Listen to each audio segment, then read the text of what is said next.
ইসরায়েলকে সাথে নিয়ে ইরানকে ধসিয়ে দিতে চেয়েছিলেন মার্কিন প্রেসিডেন্ট ডোনাল্ড ট্রাম্প। ভেবেছিলেন কয়েকদিনের হামলাতেই পতন ঘটবে ইরানের ইসলামী শাসন ব্যবস্থার, তখন নিজেদের পছন্দসই সরকার বসাবে ওয়াশিংটন। কিন্তু সেই আশায় গুড়ে বালি। ইরানের বর্তমান শাসন ব্যবস্থা শুধু টিকেই থাকেনি, বরং যুক্তরাষ্ট্র ও ইসরায়েলকে রুখে দিচ্ছে দারুণভাবে।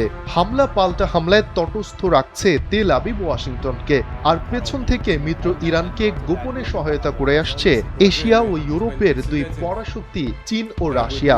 যুদ্ধ শুরুর পর থেকেই যুক্তরাষ্ট্রের যুদ্ধ বিমান ও রণতরীর অবস্থান তেহরানকে জানিয়ে আসছিল রাশিয়া। JBS হোল্ডিংস লিমিটেড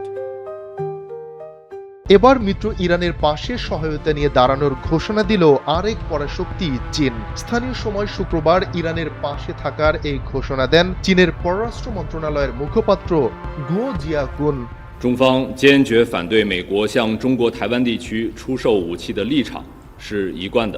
ইরানকে প্রয়োজনীয় সহায়তা দিতে চীন প্রস্তুত। দেশটির জনগণ যাতে এই কঠিন সময় অতিক্রম করতে পারে সেজন্য আমরা তাদের পাশে থাকতে চাই।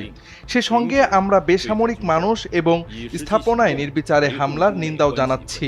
স্কুলে হামলা এবং শিশুদের ক্ষতি করা আন্তর্জাতিক মানবিক আইনের গুরুতর লঙ্ঘন।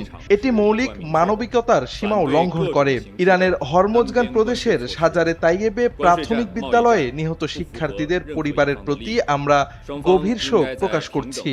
তাদের পরিবারের প্রতি জানাই আন্তরিক সমবেদনা। চীনের রেড ক্রস সোসাইটি জরুরি মানবিক সহায়তা হিসেবে $2 লাখ দেওয়ার সিদ্ধান্ত নিয়েছে।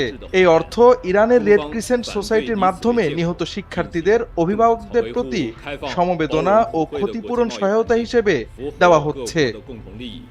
各方都有责任为维护关键矿产全球产供链稳定与安全发挥建设性作用。